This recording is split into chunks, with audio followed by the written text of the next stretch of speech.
Hello, and welcome to the Wonkat Weekend Live Chat. I'm Robin Panacchia. We've got Jamie Lynn Crofts and my regular co-host, Stephen Robinson. So this week we've got a lot going on, primarily having to do with our reproductive rights, which we may not have depending on the state we live in. And so Jamie's going to take us through some of that. And there's a cat. And Danny's here to contribute to this conversation. So I believe it was Monday night. We got our leaked opinion from the Supreme Court in Dobbs versus Jackson Women's Health Center, which is the Mississippi case that the three of us and many other people have been saying since the Supreme Court granted cert they were going to use to overturn Roe versus Wade. And the leaked opinion now shows that that is, in fact, what the Supreme Court plans on doing. We've got the 5 usual suspects in the majority with who I personally strongly believe is the worst justice, Samuel Alito, writing the majority opinion. John Roberts, it seems no one really knows where he's at, but that doesn't matter because the fascists have a 6-3 majority now, so they don't even need him. And I guess the short of it is that they fully intend to overturn Roe. There appeared to be no real tempering in the opinion, saying that certain restrictions would not be tolerated. There really wasn't even a line in there saying that there must be an exception to save the life of the pregnant person in question. So they're not that concerned with that, really. No, I'd read something today where it looked like, and it was leaked from conservatives because it's only a bad leak if it's presumably from liberals, but that Roberts, because I've started referring to it as the Alito court, because Roberts had he'd kind of wanted to basically sort of keep the ruling stance, essentially the old, like he did with the VRA, which you sort of kind of gut Roe, do a little, but it presents as if you haven't, for the actual person, it doesn't look like a major change. And the new majority, including the new girl and so forth, came forward and we have the votes to just get rid of it entirely. And that's kind of where I'd seen it. So it is where, and then now they're already talking about nationwide abortion bans, which it will do. The filibuster won't protect you because long as soon as they can do the filibuster themselves, and they will. They'll either get rid of it because they want to, or they will have a 60-vote majority thanks to, essentially what's been happening. So either option could occur. It's interesting that all the filibuster talk, it reminded me of when during the Kyle Rittenhouse case, the gentleman who got maimed, that Rittenhouse maimed, according to whatever law, that it was basically his hesitating justified Rittenhouse shooting him. In other words, if he'd just not hesitated and just shot Rittenhouse, then he actually would have gotten off, and it was a weird sort of thing. But it reminds me of that because I think that's what Republicans are going to say. You hesitated, Manson and Sinema hesitated. You stopped them from nuking it, but you still had you still had the gun in front of me. So I'm justified to now pull the trigger. They'll inevitably do. So that's kind of where we are. It sucks. There's been tons of about that. It is, you and I have spoken about this, Jamie, where, and I'm interested, I think everyone would be interested in your thoughts on this. It seemed to me when Kavanaugh replaced Kennedy that was kind of writing in the wall, because Kennedy had been a key swing vote for otherwise conservative, a key swing on abortion and marriage equality and so forth. And then of course, obviously once Barrett's drive-through confirmation. And so I was somewhat surprised when there was these articles about the Biden administration being somewhat caught off guard, or what do we do? Sort of prissy and Gone with the Wind, freak out. And what is your take on that? It's ridiculous. activists, those of us in the space, the three of us here knew exactly what was going to happen. And there are lots of very smart people out there, who were saying, oh, the court would never directly overturn Roe. They'll continue with the John Roberts way of just kind of chipping away at it, because they really care about stare decisis and the rule of law. And like, I'm sorry, what the fuck? Like, what world are you living in? Well, they show. Of course, they'd never lie. Yes, and they show the clips of people show the clips of them lying or saying whatever. And it's like, well, I mean, as someone tweeted, it's not like fairy logic. It's not like Matt, like, oh no, you said your name backwards. You got to go back to the fifth dimension. Like, no,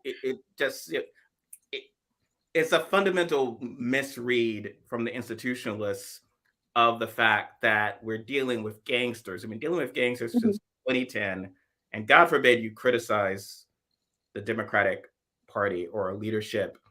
I always liken it to when Trump was threatening to nuke hurricanes. That's a very stupid thing to do. Yeah. Not nuke hurricanes. Pointing that out does not mean that you do not recognize that hurricanes are a threat, because everyone will say, well, what's Republicans doing? Yes, Republicans are evil. But the reason I question the folks who are in charge of fighting the evil, like just sort of, well, vote more, vote harder. Yes, that's good. Unfortunately, for a lot of voters right now, the last election wasn't 2016. There was one in 2018, 2020, and 2021 with the runoffs. So the perception is that, well, where is the protection? Especially when 2020 election was very much about, well, we're not going to promise you the moon. I know Buttigieg and Biden and a lot of the moderates running was like, Warren's promising the moon, and that's gonna, she'll promise the moon and fail, and then oh my gosh, Kevin McCarthy will be Speaker of the House. That won't happen. Won't happen if we just get Biden in there. Well, because again, they were lying. and we will protect what we're not gonna, look, you're not gonna get what we can protect. So as I was saying before we started, it's like I come to you and say, look, I'm not going to remodel your house. You're not going to get a fancy kitchen. You're not going to get a nice deck, new TV. You're not going to do any of that. But I will make sure no one breaks into your home and steals your crappy furniture, steal the stuff that you already have now. And so just dealing with human beings, my failure to protect that, but that people have broken in, as literally the past 2 years has been Republicans breaking into the House and ransacking the joint. Yeah. No matter how much I say, okay, those criminals are bad and this is bad, and please give me more money for me to put in a new security system. Essentially, there's going to be a loss of trust, because ultimately, well, why didn't you have a plan for this? Why? And there has to be something, and it can't just be you didn't vote hard enough in 2016, because the last time I checked, that was the past.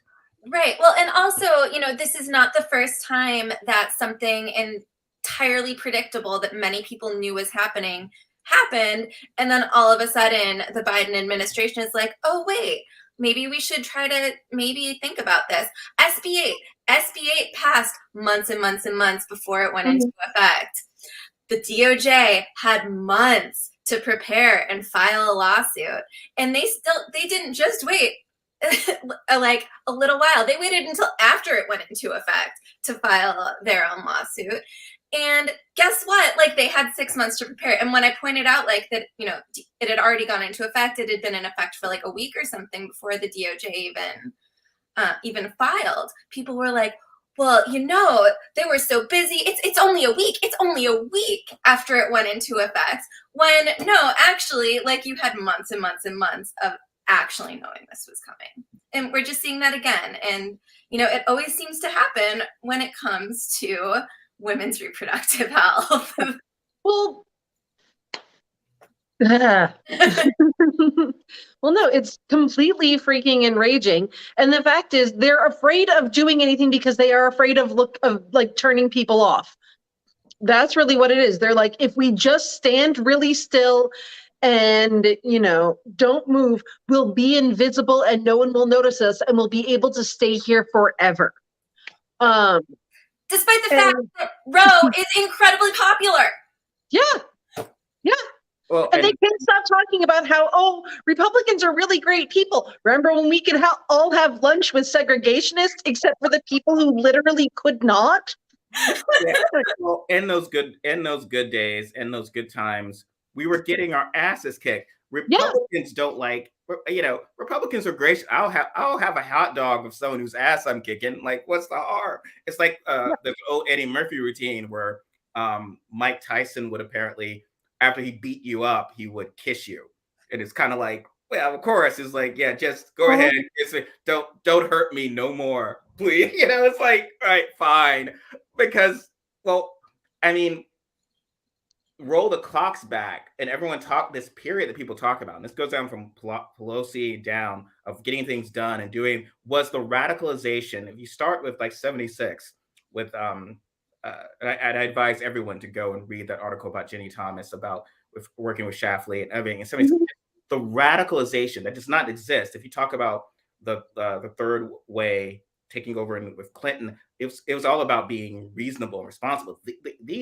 The radicalization in the 70s, the right, fucking nuts, forgive my language, like they wanted Reagan and to just wipe out the moderate wing. They worked on that. They got into power. They had a clear objective.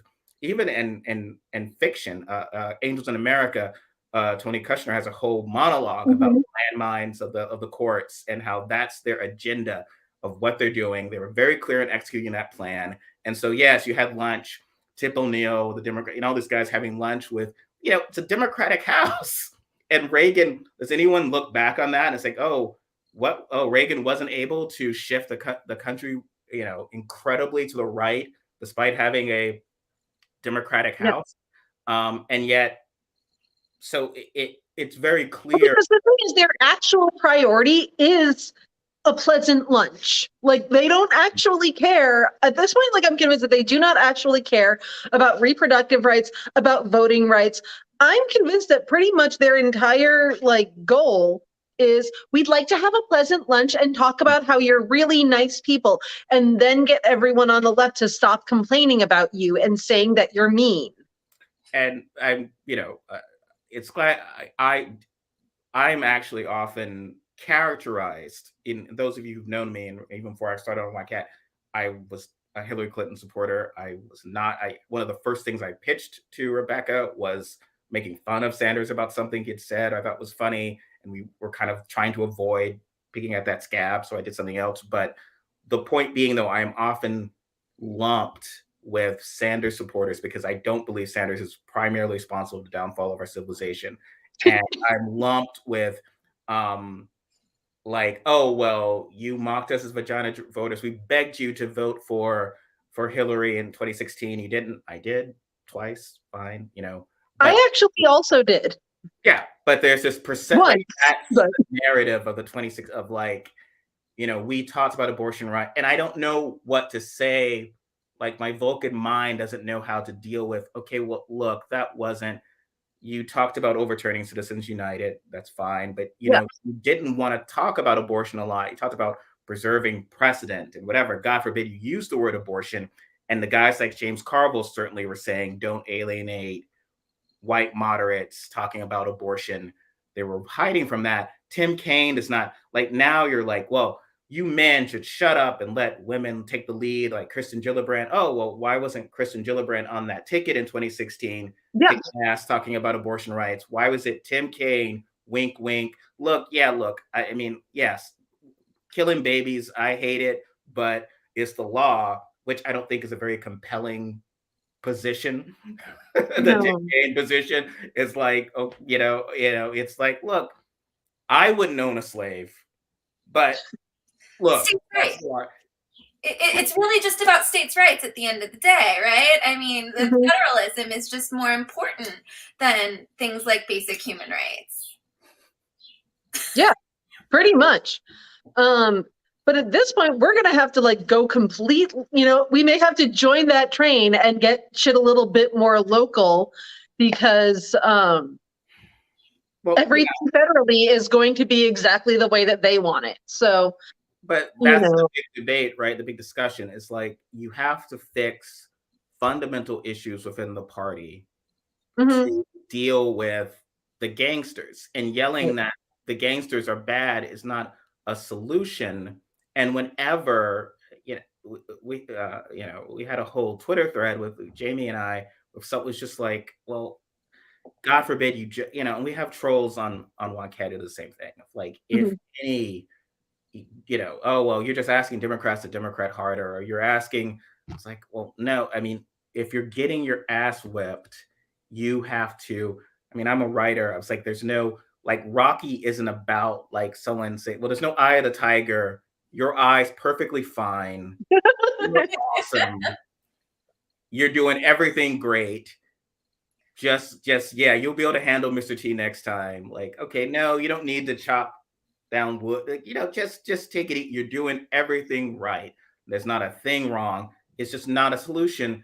And there's been so much. If there's one legacy of 2016, is that because of this, antipathy towards Sanders, deserved or not, whatever. Because of that, it became a lot of blame the messenger stuff. So anything that was said from the left was dismissed, or from very. To be fair, it had also been dismissed for the last 30 years at least. But Warren, anything she talked about big systemic change necessary to deal with a radicalization of the GOP was then countered as, well, you were a Republican in 1997. Okay. And then with Sanders, he was talking about, well, we kind of gotten our asses beaten a lot. Where you're not a real Democrat. Everything's wonderful, even though at the state level, there was a complete collapse from 2008 to 2016. And if you look at that, what's happening at the collapse of the state level, that leads to the Rust Belt falling. And when you have a party that was like, I would get laughed at, and we didn't know each other at the time. I would get laughed at in 2015, 2016, when I said, I think Trump might flip the Rust Belt. Like, no, Hillary's got it in the bag. Really? In the Rust Belt? Like, it looks. And I said that a ton because of TPP. And it was the usual, oh, no one's still mad about NAFTA. I, a person who has literally never been to an industrialized city, know this way more than you, a person who grew up in Rochester, New York. Like, can you believe that these people think that there are still people who are mad about NAFTA just because they literally personally know them and went to school every day when people were getting laid off and it was kind of horrible? And there's that focus again on the Stein voters. If you talk about the Rust Belt, it was like, oh, well, here's if we would have won without the Stein voters. Well, fine. Have that perception if you wish. That's fair enough. But just 4 years earlier, Obama defeated Romney and Wisconsin's own Paul Ryan by like 5-7 points. It wasn't even close. It was like one of those called when the polls closed thing. So that's an epic collapse within 4 years. So you can focus on the Stein voters because, yes, if you add those voters over to Clinton's column, she narrowly went. But again, when you talk about at the state level, the slow lurch, the loss of voters, working class voters, and there often was that focus because what Sanders was doing primarily well with sort of working class whites or perceived other bros or whatever, and they would say, oh, well, all the Black people and Latinos love us still. And despite 2020, that shift, well, you're actually hemorrhaging Latino voters too. You're hemorrhaging working class Black voters as well. You're not communicating to them in the correct way. There was like, no, everything we're doing is right, despite those results. Everything is the voters' fault. And whenever your position is the voters are failing or the customers are failing. Again, I'm in the arts. My sense is our theater season was awesome. It's just that the audience is too stupid to know how great we are. It's just like that's fundamentally a recipe for failure. Yeah. And I used to use it. We talked about it, Jamie, of like, how are these people canvassing to anyone, like a single mom in Wisconsin with this attitude of like, this isn't a real thing. Shut up, go vote more. Like how is that a message? Well, and I'm sorry, even if you think that somehow, despite the fact that the Democrats have a majority in both houses of Congress and the presidency currently and are saying that they can do nothing to protect abortion rights, even if you think that somehow voting Democrats more in November, like, is the thing that's going to save us, despite them not being able to do anything currently, like, why do you think people are going to go out and get to the polls for Democrats if you're saying nothing we can do here? We just happen to hold Congress and the presidency, but we can't help you when it comes to abortion rights. Like, what motivation does that give for people who care strongly about that issue to get out the vote? See, Jamie, here's what I think is going to happen. I think that there is going to be a major push to be like, okay, well, maybe that doesn't matter so much, and now we will just ignore reproductive rights forever, because then maybe some cool Republicans will vote for us, and it'll be amazing.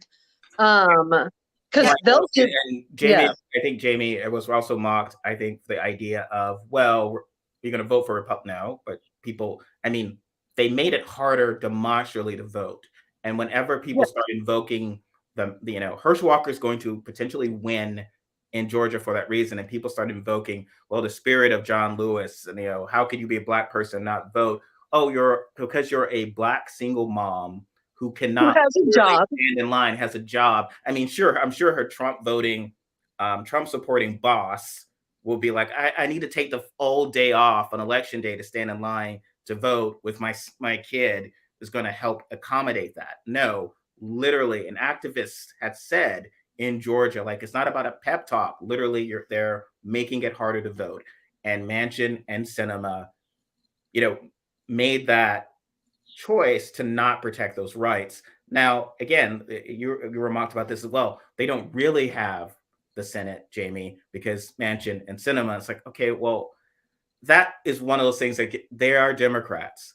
Like they are voting, so you need to actually maybe not have bipartisan celebrations about roads or whatever with Sinema on the White House lawn raining of those where she tanks and spits in the face of people. And she gets to take all the credit, of course. Like, yeah. And I'm sorry, if you ever say the words "vote blue no matter who," then never fucking say "but Sinema and Manchin" to me. Like, no, you don't get to. It doesn't speak as to how you make vote blue no matter who. People will also frequently not vote if they'll always say like, oh, I'm not going to vote if the person's a progressive, and that's out the window also. Let's look to Texas, where the number 2 House Democrat was this week, after the opinion leaked, stumping for an anti-choice candidate because forced birth is better than socialism. Yeah, like that. How is that your message? And so with this, like, you have to be. That would be the point where, look, it's like, yeah, this lady I feel is a crazy AOC, and I don't like the crazy AOC. But at this moment in time, all hands on deck for women's rights. Okay. That's a deal. Let's be real. Clyburn's entire MO is that he wants to prevent like single payer from happening. That is his main thing. Like, it is like he gets more money from pharmaceutical companies than literally anyone. And yes, people yelled at Cornel West for pointing this out, but it's factually true. Like, this is a man who has, been very much on the side of we must never, ever, ever have Medicare for all. And to him, that is more important than Roe v. Wade, because that's going to affect him more than it's going to, more than Roe v. Wade is, because, he's a guy and he's also a rich guy who, if he wanted, could send like anyone in his family out of state to get an abortion.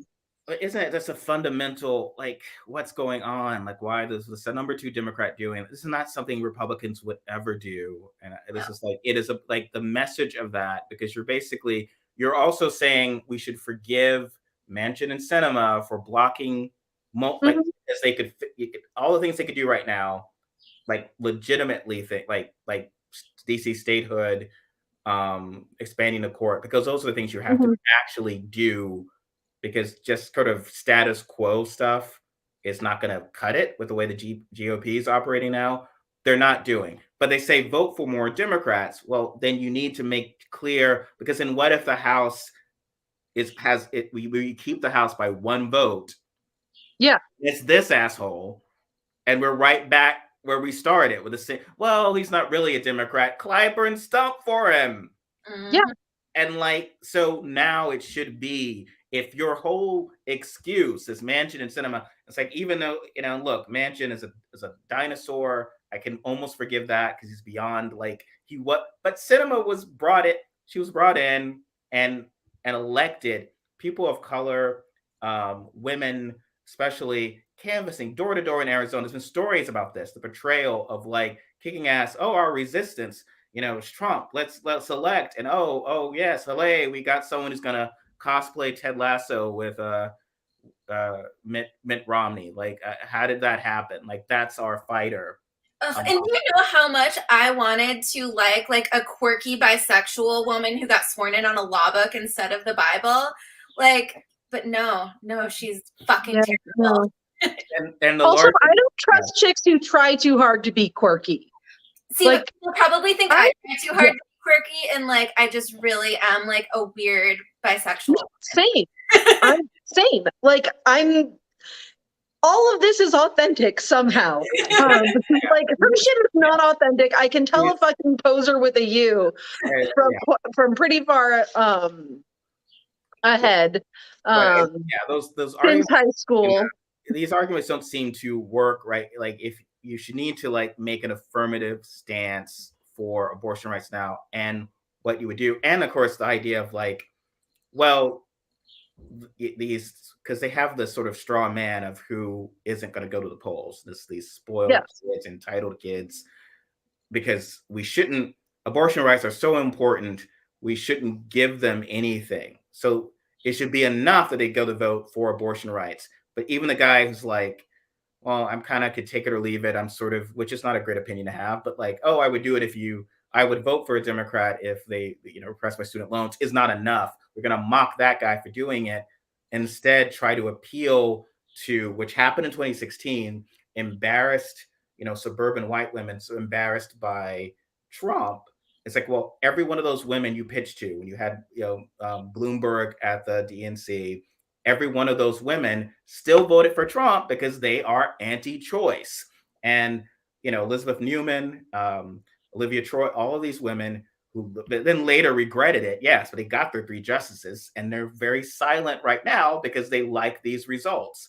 And so, yeah, if you're making this argument that everyone should know, fundamentally speaking, that Republicans are terrible, well, you need to sort of communicate that consistently. It's not consistent when you're like, well, Manchin and Sinema are blocking our agenda, we should do something, show a force against them the way Trump would do against any Republican who defied them, the way McCarthy is doing, and people make fun of. Because at the end of the day, people actually respect that, is the thing. Like, I feel like there's not a firm grasp on what people actually want and respect, so much as an ideal of what they should want and should respect. Absolutely. And like, we can't play that way. Like, the notion that, like, Manchin and Sinema, if you were to come down hard on them and say they are blocking they are the reasons right now that we would not be able to fundamentally protect women's health, reproductive rights, or whatever. I've heard freely, well, then Mitch McConnell is going to be majority leader because Sinema. And what is the actual difference to any of our lives, unfortunately? Oh, yes. And they'll talk about judges and so forth. But to finish that thought, the idea is that, well, if you're saying that the single mom at Target should vote for Democrat, blue, no matter who, because Republicans are fascist death cult, but oh, I'm the president. I can't actually push Manchin or Sinema too hard because they will willingly join a fascist death cult. It's not even like Liz Cheney, who's like, my dad's Republican. I've been part, like when you're part of something, it's very hard all your life to be there. It's like, I'm a Democrat right at this moment, but you made me mad. I'm going to join the Lauren Boebert party, even though people are like the fact, how weak is it? You really think Sinema is going to, like, there right now in Arizona, every Republican is insane. Like, if you did not support the big lie after you, if you voted to impeach, or the Republicans who are getting censored for having voted to, like, yes, they would love Sinema to be a useful idiot more so than she already is and help McConnell gain control. But next year they won't need her. She's, maybe she's smart enough to realize that, like, yeah, you are not going to ever win a Republican primary. But the fact that we can't say that we are afraid that existing Democrats would join the fascist death cult maybe means that we don't fundamentally believe that they are a fascist death cult. And so the single mom who works at Target should go and wait in line for 20 hours to vote against the fascist death cult, no matter what's happening. It doesn't make any sense to me. Sorry. Well, and also, like, we've talked a little bit about voting rights during all of this. And, like, I feel like I should also point out that all of these places, wanting to make it a felony to have an abortion are also mostly states with felon disenfranchisement. Yes. And so, even, with, please furlough jail time or whatever, which no one should fucking go to jail ever for having a fucking abortion or a miscarriage. But, like, it's going to just continue to make things get worse and worse and worse and worse and worse. Yes. And the other thing is, people are going to move the hell out of their states if things are like that, but it doesn't matter because you could have two people in that state and they get representation in the Senate as much as anyone else and can therefore control everything. So it doesn't, literally nothing matters. Well, this happened during Reconstruction. I mean, when we talk about, Mississippi, one of the first Black senators was from Mississippi. Within 10 years, Black people had no rights. So that when people talk, so that always frustrated me when people were kind of like, oh, Roe's here forever and abortion rights are here forever. And what? They'll never get rid of it because Republicans need it to run on. And I'm like, what? Did you not pay attention? I mean, I know they're actively trying to erase history, but look at history. Look at what happened to Blacks in the South, the rights they had, the power they were accumulating, literally wiped out by, in my home state of South Carolina, Wade Hampton, who's still considered an honorable person, with like thugs, voter intimidation, with a literal group called the Red Caps, who intimidated, violent intimidation, and ultimately creating an apartheid state that existed for almost another 100 years. The Great Migration is a sense of Black people having to, as refugees to other states, that fuse their voting power. So you get majority, South Carolina was majority Black, Alabama was half Black. Now they're, enough that, and as you said, it will be, these states will have like 8 people and still have all this power. Fundamentally, the sense of voting harder is not a solution. And I'm not trying to be, and every troll who gets upset about this, who says, oh, well, you should have voted in 2016. And I have to remind people but also, no one has a freaking time machine, okay? Yes, if people, maybe people voted in a way that you do not like that they voted. Or perhaps they voted for Hillary Clinton, but not as enthusiastically as they could have. And surely that would have made a difference somehow on some level. Perhaps if Susan Sarandon had said something, then, all of Michigan and all of the Rust Belt, which, because they're all such huge fans of Thelma and Louise and the Witches of Eastwick, that's maybe they would have, voted the right way. No one has a freaking time machine or can change that. So stop being shitty to people.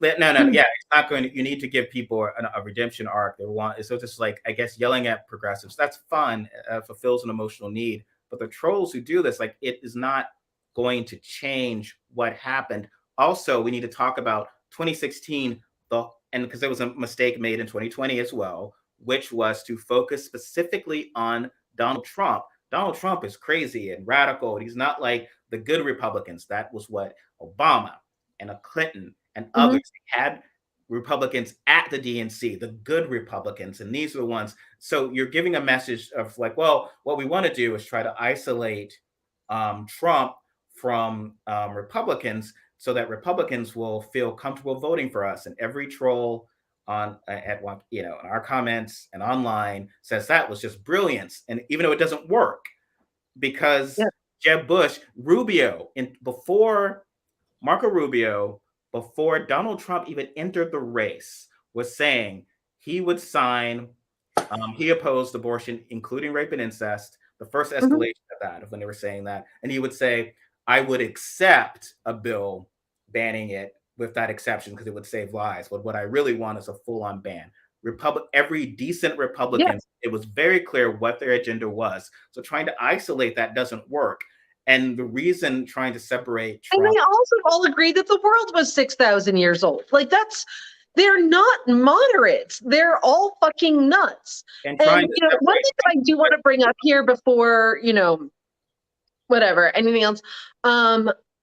I feel like we're not really talking about the actual economic cost of forcing people to have babies. Like, Amy Coney Barrett's whole thing was, she wrote this whole thing before, like, oh, well, why do we even need abortion anymore? Because there are safe haven laws and people could just drop their babies off at the safe havens. And it costs at least $13,000 to have a baby. And that's with insurance.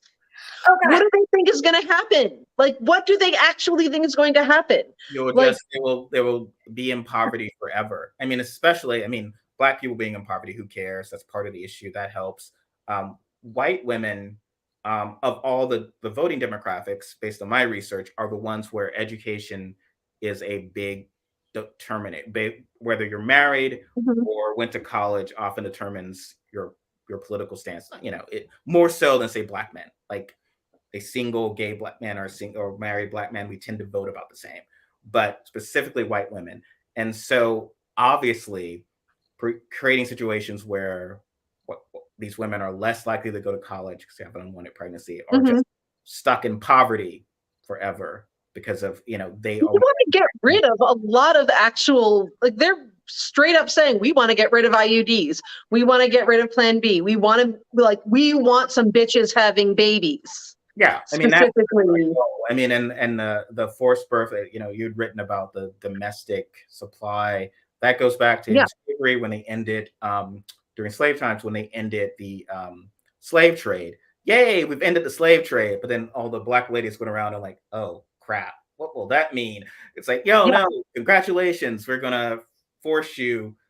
And that happened for decades. God forbid you again teach that in schools, because that might make white people feel bad that yes, your ancestors literally forced Black women, often the quote unquote owners of those women, raped Black women to produce more and more stock. And that's all this is kind of is.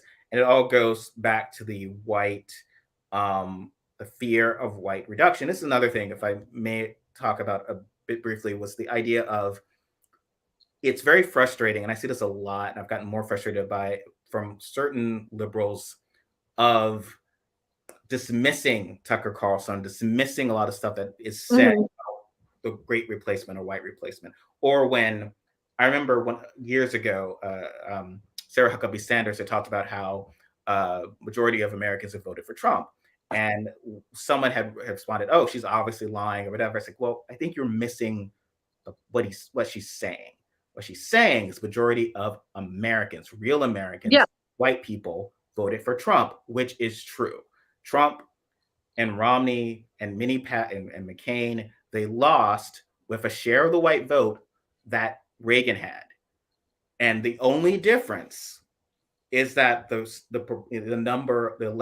white electorate had shrunk. So you go from like almost 80% in Reagan times to about 67% in 2020. That's the only difference between Mondale and Dukakis Biden is not a better candidate with white voters in the caucus. It was just that there's more Black people. Nothing has changed. And I think amongst Democrats, specifically, Democrats had this belief that, oh, well, with Obama, all things cleared ahead. We've won with Obama. Racism's over. It's like, well, no. Yeah, pay attention to the people who were saying, I'm not ready for a Black president. And Yeah. then like going fucking bananas and walking around wearing tri-corner hats. Well, there's a Like- clear backlash to the fact not only was he Black, but also that they did not choose him. And it happened again where white people are not choosing the president. When Dave Perdue is talking about the election being stolen, the runoffs, or that I was robbed of my Senate race, I think a lot of Democrats will do the thing of like, he's obviously lying, the big lie, yes. But what he's saying specifically to white people is it's fundamentally wrong. What's going on? Like, look at it. Like, Ossoff and Warnock won 29% of the white vote. And so for a white person, it's like, that doesn't make sense. Why are they senators when, Kelly Loeffler had like more than 60% of the white vote and lost? And so it's all what Black people and others. It's very clear what is happening. And Republicans have been laser focused on that since 2008, 2012. And so when Obama talks about, we got to fix those voting lines in 2012 and nothing happens, this is the result that you wind up getting. But I'm sorry, Jamie, you're saying. Oh, no, I mean, really, I think that all of the terrible shit that's happening now is really still just like our punishment for electing a Black president, because like, Republicans were always terrible, don't get me wrong, but like all of the truly like anti-democratic fuck everything stuff happened after 2008. Well, it's all escalation, similar to, again, and Reconstruction, the escalation and restoration of that social order. But the escalation is, and again, I'm accused of attacking Democrats about this, but the escalation is that if you look at the current GOP, that is a GOP that's a direct line of a reaction to Obama. Yep. So maybe if Obama had lost, or John Edwards, for example, had won, maybe you still have John Boehner as House Speaker or GOP leader, and you don't have Marjorie Taylor Greene. There's a clear line of that. Whereas Democrats seem to still be existing in a world where, Jeb Bush won in 2016, even though you would still get these same jerks in the Supreme Court if Jeb Bush had been president. That's very important to speak. That is not right. like Donald Trump wanted to get rid of abortion rights. That is very clearly, this is a whole Republican thing. There's this whole thing where, Republicans make up shit that they believe Democrats believe. And that is what they're like, oh, they want to go and, eat babies, and they want to turn all of the children transgender, and they want to groom children for stuff, and, Satan, because they love Satan and they're doing witchcraft. Like, they do all of that shit, and, they just make shit up as they go along. That is so much more like bizarre and extreme than comes out of anyone's mouth, including my own. And I'm, pretty fucking radical. But then Democrats, no matter what, will be like, oh, they're just saying that. They don't really believe that. They don't really believe that. They're not really going to do that because, reasons. And secretly, they're all sane. They're all, the first George Bush, who probably didn't really give a fuck about abortion, but then pretended to in order to get the votes of conservatives when that became a thing. And they think that that's, they're only pretending, and they're not really going to do any of the things that they say that they're going to do, despite the fact that they keep doing them successfully. And do I think that Donald Trump personally gives a single fuck about abortion? No, I'm sure that he's paid for multiple abortions. But does it fucking matter? No, because those same types of justices still would have been put on the court by any Republican president. Any Republican. It wasn't like George Bush. Yeah, it's not like Cummings and Alito are from the Bushes. And that's not like Donald Trump. And Alito wasn't filibustered.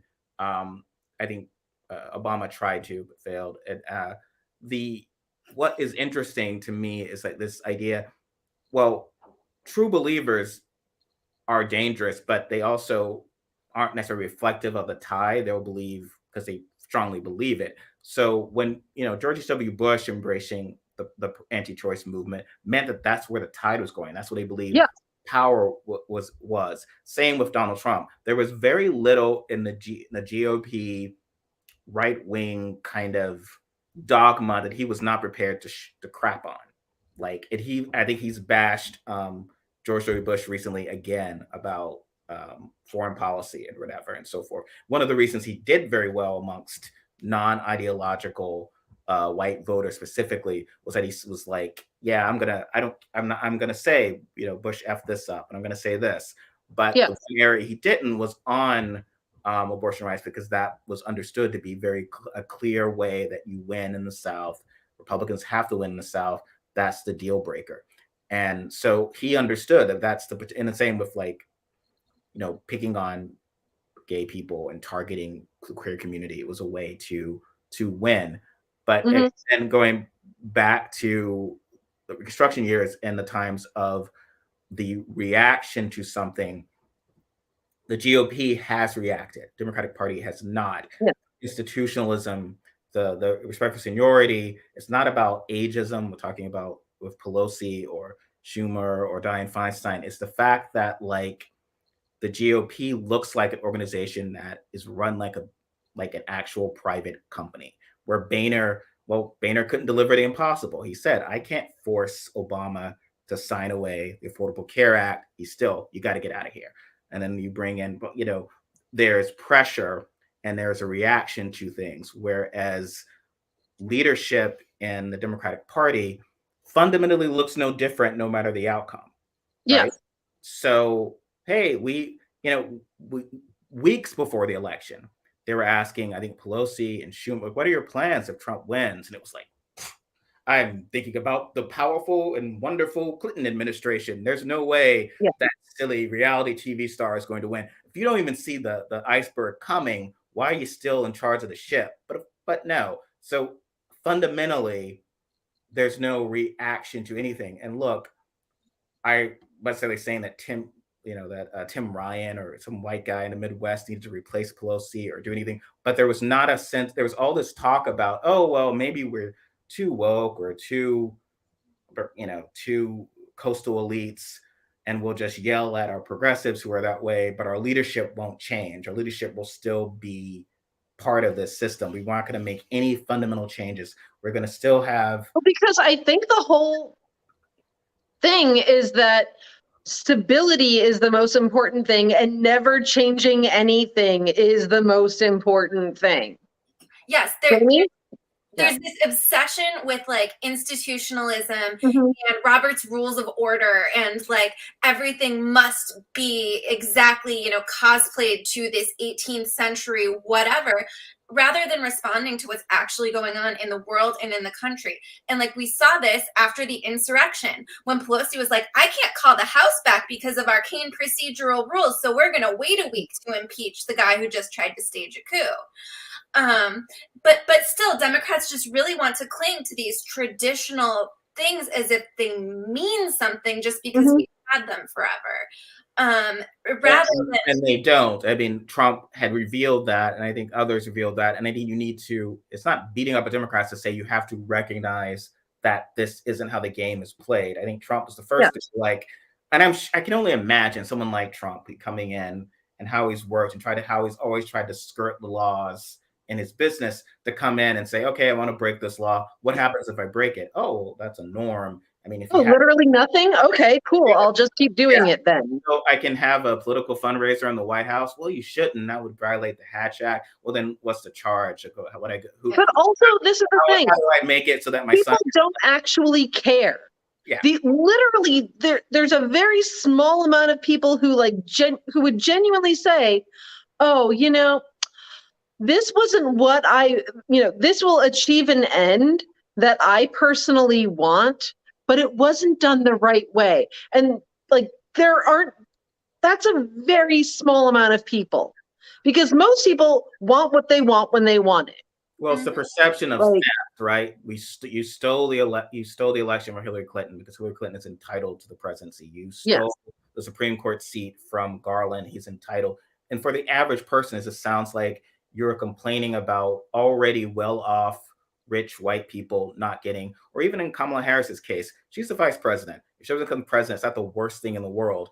You know, it might be reflective of misogyny and racism, yes, but what's reflective of misogyny and racism is like a single mom at Walmart not getting a job or promotion. And when yeah, we fixate on people who are doing pretty well, you know, their worst case scenario is that you were Secretary of State or Vice President. It's going to be hard to connect to a lot of people on that issue. It winds up falling flat.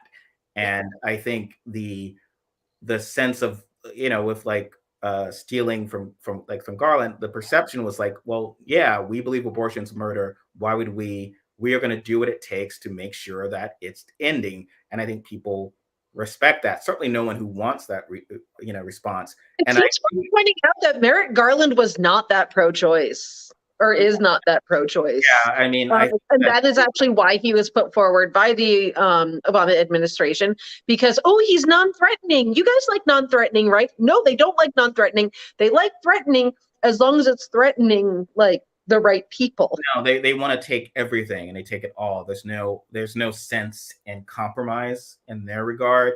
So, but yes, with Barrett, like with all of them, if like of Gorsuch and Barrett, the idea was like, if there are Democrats who would have let Barrett replace Ginsburg, even if they controlled the Senate, because they would have believed it'd be wrong.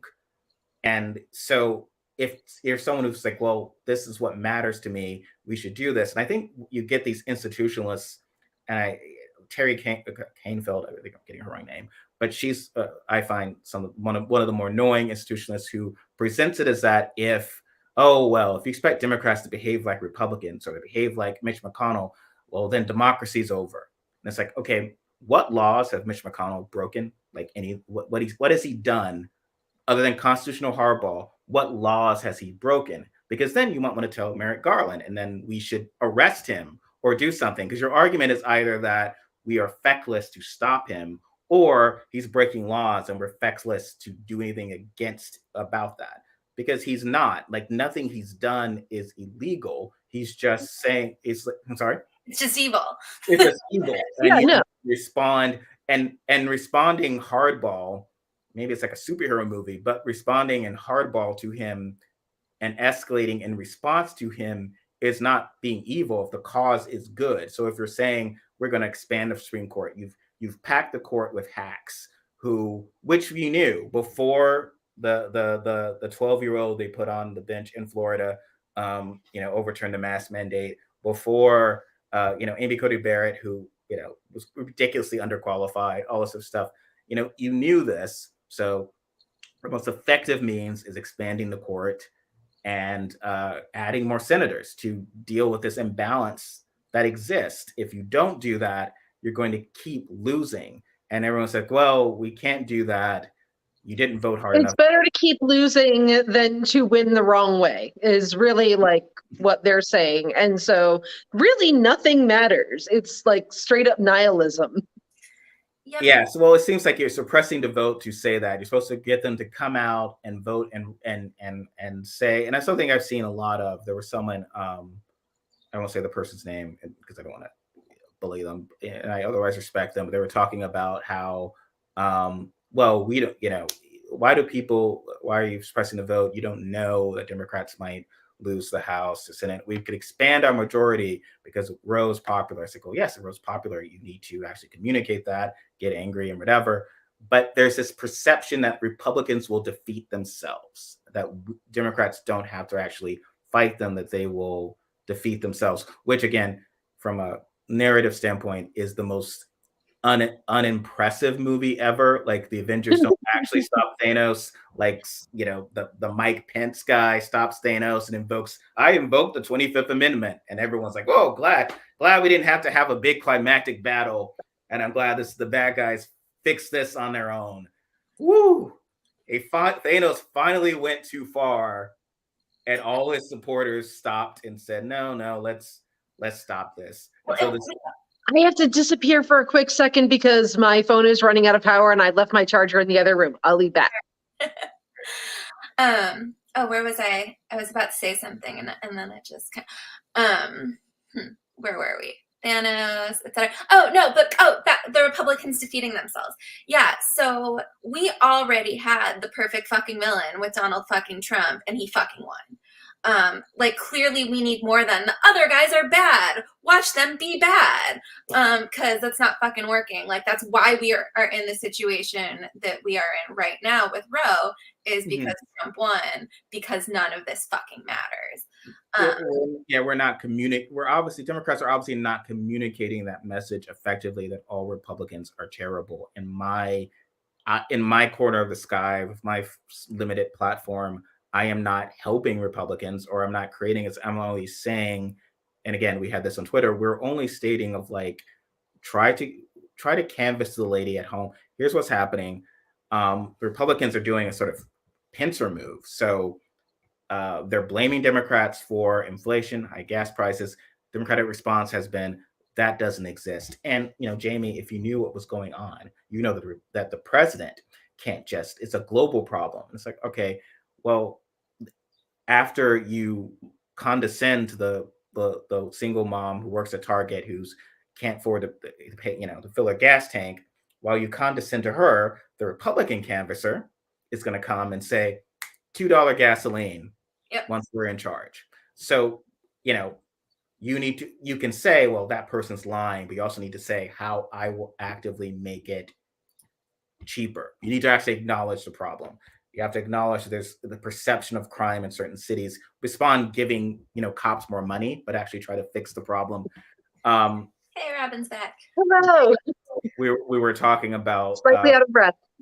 We were talking about the sort of pincer move that's happening with Republicans, which, and I'm always accused of complimenting them on this, but I do believe there's a period, I've written this, of where it's like, there's a point where in 2021, early 2021, Manchin's approval rating was like 40% in West Virginia, and Biden's was 57%. Now it's the reverse. Yeah. So that's well done, Manchin. But he very early on, it looked like things were going well. Biden's approval rating was pretty high. Republicans we are going to hit them on the quote unquote cultural issues. So, critical race theory panic later, which again, in Virginia, everyone was ignoring. It's like, oh, this might be an issue. They're really what's happening in school boards. I think you were writing about some of this and whatever. And everyone was like, it's not going to happen. Look, I mean, we've got, Biden won that state by 10 points in less than a year. I'm not going to worry about it. And so Youngling was able to. Morrison is really scary.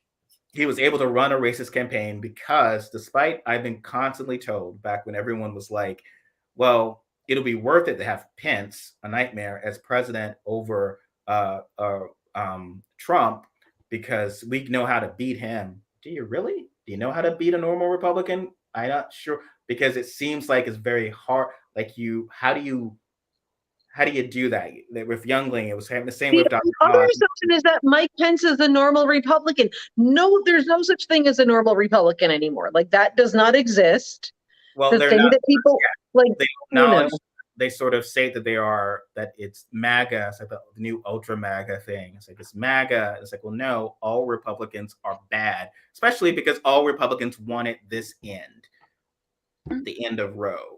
This is Peggy Noonan. This is everyone. They want this. You need to call out. I'm sorry. I'm sorry you don't want to. Did you read? Oh, we were talking about the Peggy Noonan article online, the Wall Street Journal thing, where she explained how everyone just got, right on board with Brown versus the Board of Education as soon as it passed, and they were cool with it. There definitely was not a busing crisis in Boston when I was growing up. That was just not even a thing. I hallucinated it all. I liked her thing about how Democrats can become a normal party now and they can, because normally they think that all outsiders are bad. And no, that's not true. They only think outsiders are bad if the outsiders come from the left. If the outsiders are coming from the right, they're thrilled, happy, could not be more joyous.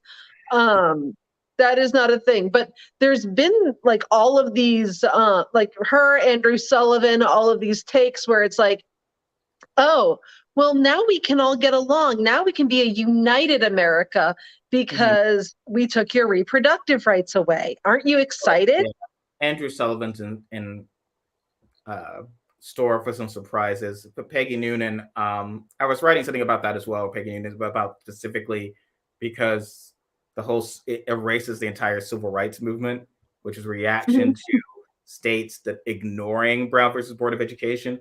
And the fact that it was less popular, interracial marriage was less popular after than abortion's always been relatively popular in the sense of abortion rights, but they're just lying about it, which I find just they're speaking to their base. They say like this is fundamentally popular, and it's astounding because Democrats fold on it. They're like, well, maybe we do need a fetal heartbeat bill. Maybe we do need this. Maybe we shouldn't talk about these things. But the polling doesn't reflect it. They just fold to the screamy people or the Meghan McCains. They think like someone they know they're kind of cool. Not that she was ever cool, but like they're right. They're good, quote unquote. Non-Trump liking Republicans will tell them, "Oh, you need to back down on abortion rights. Why did you get?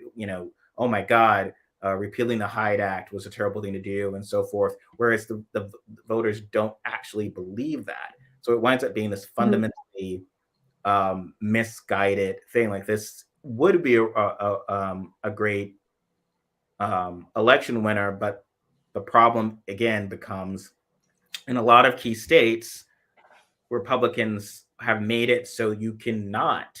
And Ron DeSantis, I think, single-handedly. So you talk about Ron DeSantis when he's running.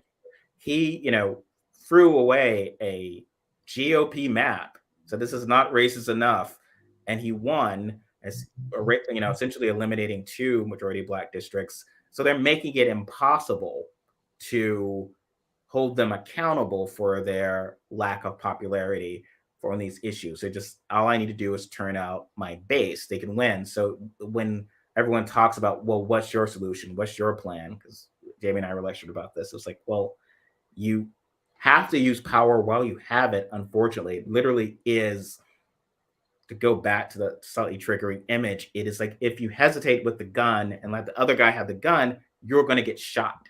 So hesitating for 2 years and thinking, oh, well, we'll get more and more power is like such magical thinking, especially because if Manchin and Sinema arguably represent some of the voters you're targeting, so your white moderates who you believe are going to be so disgusted by what has been happening, what Republicans have been doing, and find Marjorie Taylor Greene nasty, that they're going to suddenly vote for your Conor Lamb candidates and will hold the House.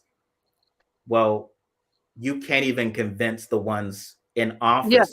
Yes. So clearly, how effective are you at communicating that Republicans are an existential threat to the Sinemas at home if you can't communicate that to her here? Especially because all she did was say, like, women's rights, blah, blah, blah, abortion, little statement, and then vanished and kept talking about more bipartisan roadway bills.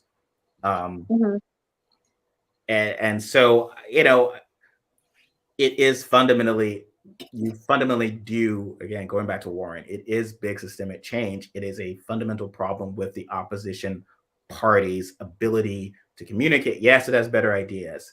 Yes, it believes in them, but it fundamentally is not prepared for the gangsters they are fighting against. My pointing that out isn't voter suppression. Like you pointing out that I probably would not survive in a round with Mike Tyson is not suppressing my ability to beat him. It is just like, I think you might die, dude. Like maybe do like what? Come on, like do. And there's this whole thing of like any criticism of, you need to at least, and then Newsom did that in California. It's like, where's my party? And the usual suspects is, oh, he's just doing that so that he can like try to take the nomination away from Kamala. And it's like, oh my God, everything's a conspiracy. And it's just like, but no, because yes, we've been getting our butts kicked. You need to acknowledge that you've been getting your butts kicked. I cannot imagine, like, our victory was a good victory when Trump was president and the GOP had the House and Senate, was that we stopped the Affordable Care Act from being repealed. But there's no, the closest would be like if during those first 2 years of the Trump administration, California banned all guns, and it was we were like keeping white evangelicals from voting, like at the state level. There's nothing similar to the complete rabbit punching, like beating, ass whipping that we've been getting while we considerably control everything. Yep. And apologies, because I think that you two have both heard me use this analogy before, but like I'm yet to come up with anything better. Republicans and Democrats for decades were in a basement playing a game of chess. The Republicans doused the fucking room in gasoline and set it on fire, and the Democrats are still sitting at the table arguing about the rules of the fucking chess game. Yeah. Maybe we made it worse, Jamie, which they think is appealing, by the way. Like, this is one thing that I do think is important. Like, one of the things that everyone has a problem with in general, I have a problem with it, we all have a problem with it. We all assume that everyone operates the exact same way that we do and thinks the same way that we do. So they think in their heads, okay, the thing that people are really upset about is that things are not being done the right way. And they won't mind losing their rights as long as they're, oh, thank you so much. I actually just did them because like they're growing out and I haven't had a chance to get them filled yet. So they look crazy, but thank you. It's like Essie, it's sparkly. I don't know. But back to what I was saying. Everyone thinks that everyone operates the same way that they do and has the same priorities. And Democrats, I think, truly do believe that people would rather lose their rights than keep them the wrong way, because their sense of fair play is so strong that is what matters to them. And you know what? No, that is not what matters to me. It's not what matters to most people. Most people literally don't care about your stupid games and, your Robert's Rules of Order or anything like that. They just care about how their actual lives are. Like, yep. And meanwhile, like, wasn't the escalation? I remember distinctly, everyone's like, well, look, if you so blatantly ignore the own rule you created when blocking Garland and you put this, Handmaid's Tale hack on the court, there will be consequences. There were no consequences. And so what happens is then, people escalate further. It's like literal gang theory. And so again, the trolls will say, well, you just want Democrats to Democrat harder. They should just vote. It's like, well, yes, more power. Yes, they should. Who are afraid to use it. Also because it is fundamentally impossible under the current structure for Democrats to have a magical filibuster-proof majority. It's more likely Republicans will. And even then, because you can't control, you've got Clyburn endorsing anti-choicers, we're going to have, well, okay, I need 60, but then I need to make Sinema and Manchin irrelevant. And then I got to make, that asshole in Texas irrelevant, in the House and whatever. So how many? Oh, so maybe just if no Republicans exist. So it's like, okay, well, Jamie and Robin, I can sell you my home security system. It doesn't work. People are going to come in and steal your stuff, and even worse.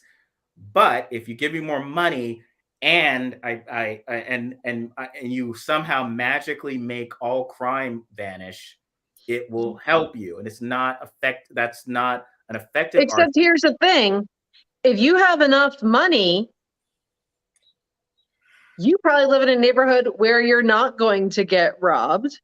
And you probably live in, have a situation where if you do get robbed, your shit is insured and you can get most of it back. Absolutely. You have a situation where you can just go and buy more shit.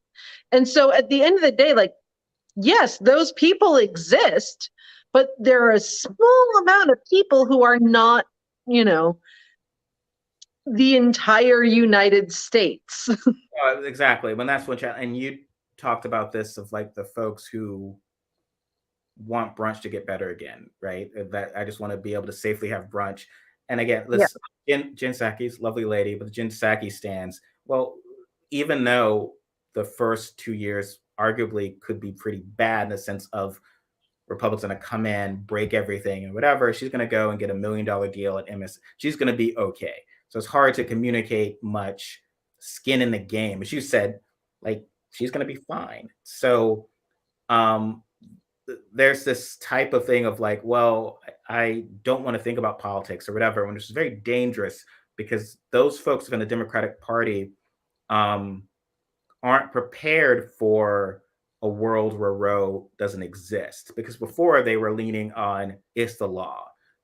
The bad people are the ones breaking the law. Now you've got to go and be aggressive. And then it's becoming like no one wants aggressive. You've got to like protest. And of course, you can't protest outside of Supreme Court Justice's house. That's you have to protest politely, so they can ignore it. By invading Congress. Right. So they don't ignore. You can't threaten them. There's no, and I'm not supporting threatening anyone, but there's no fundamental. I sent you guys the link of in Wisconsin where the people who can't draw an anarchy symbol had destroyed an anti-abortion group. Democrats are, perfect cursive handwriting. Democrats have no way of reacting to that. I remember what happened with, George Floyd murdered in the street. And all I want to do is make sure that I don't want to be a hashtag. I don't want my son to be a hashtag. And I don't, that Democrats will have on their bios for about a week or so, and then go on, and then someone will make a mural of my face, which is unfair to the street corner. But that's going to happen. I don't want to die. I want the Democrats to do something about it. But instead of police reform, it's like, oh, well, no, the activists who we can't control and aren't elected said defund, and that scared people. And I still get trolls who complain about defund. And if you keep saying it over and over again, people are going to continue getting scared because they're better at selling fear of progressives than they are at selling fear of Republicans. Yes. No question. So this whole thing of like, now let's fund the police more.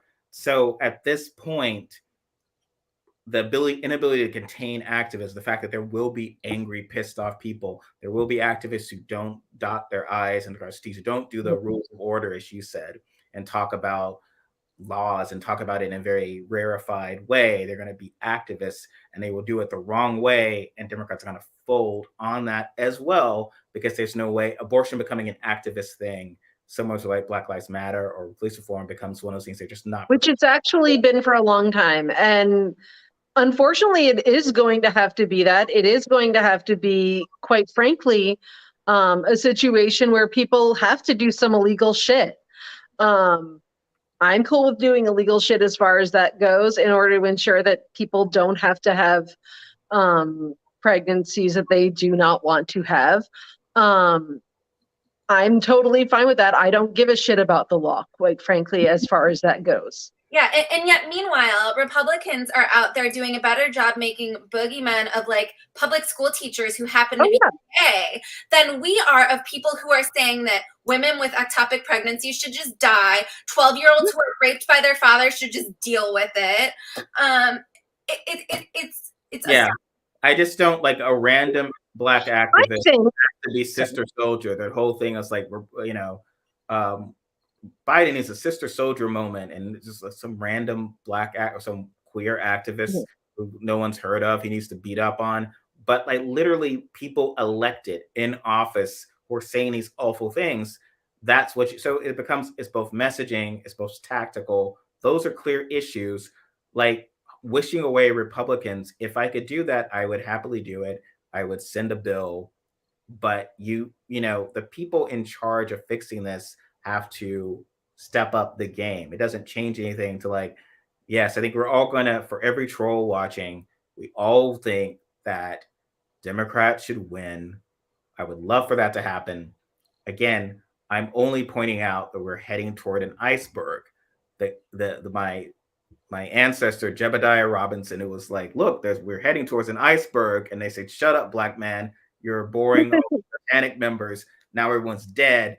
Like look, we're not saying we want Marjorie Greene to be de facto Speaker of the House. We're just saying that the Biden administration Democrats collectively have not been able to manage the clear radicalization.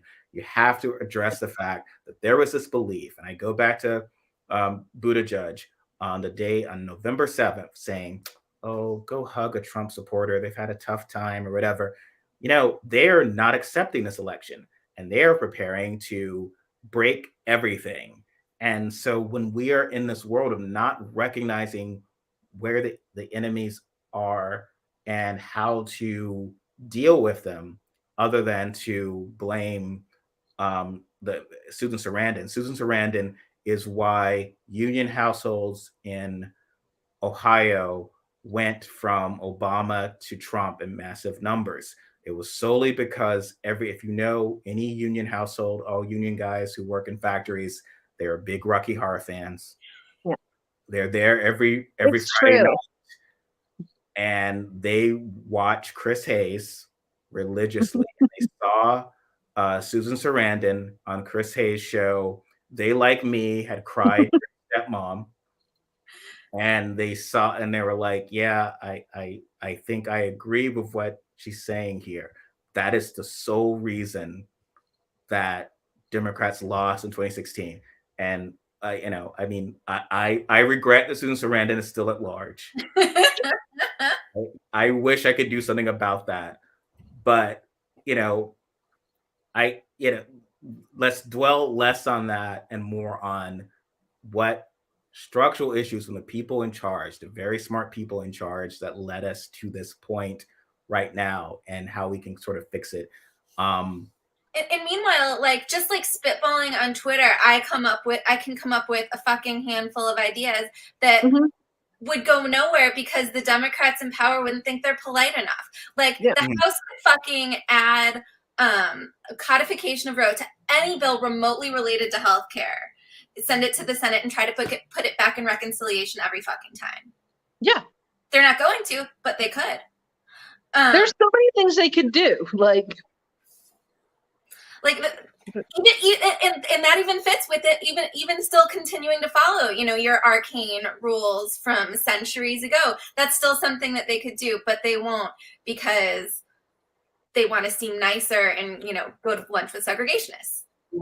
I said start coming up with completely fucked up reasons for why they want these laws, because that's what they do with us. They're like, oh, they only want people to have equal rights so that they can molest children. So I say they only want these rights because they have they only want to get rid of these rights because they have a breeding fetish, and they want to forcefully impregnate 13-year-old girls all of the time. And that's just a thing that they have. You can look it up. That's an actual fetish. And so therefore, that's what their deal is.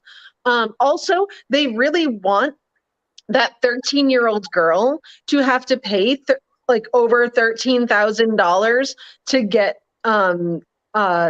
to give birth, because that is also part of their weird sexual fetish. Because they're like, oh, being raped is not bad enough. We need you to also give birth and pay $13,000. And that is what they're into, and fucking keep pushing it. Yep. There was a paragraph in the draft opinion that I could write an entire dissertation on. I will try to announce my profanities fucking clearly. This paragraph though, but it said in many cases, women have health insurance, and in many cases, they even have maternity care. And it's setting aside the fact that the person should exist. In many cases. Right. Yeah, no. Yeah. The $13,000 is with insurance, by the way. Yep. And that's the average, as long as nothing goes wrong. Yeah. I mean, my late mother had a great, when someone would do something which shows so much contempt for you and your intelligence. Like, that's what they think of you. Like, you can't, that was always meaning you can't let that stand. That's one thing that Republicans use really well, is that this is what they think of you thing. And they use that to great success. And instead of going out there and saying, like, they want your teenage daughter who was raped to be forced to carry that pregnancy to term, they're out there to pay for it. Anti-choicers. Yeah. Well, go to war with the Supreme Court and say, like, this is a court of all years. So both this court and the Republican Party has said it is how dare we ask someone to wear a cloth covering over their mouth in Whole Foods for 8 minutes, or on a plane for 2 hours or 6 hours. But, like, you know, a 12-year-old should be forced to carry anyone for you. Because here's the thing. They can't make that argument of, like, it's fundamentally absurd. Here's the thing. What they want is for that sacrifice to happen. There's a lot. We're dealing with people who have very low self-esteem and pretty much have to get all of their self-esteem from, like, oppressing various groups of people. They're not, working from the inside. They're not creating anything. They're just being terrible and counting on, being able to oppress people for their, personal self-esteem. And so you've got these people who really, really, really want to see sacrifice happen.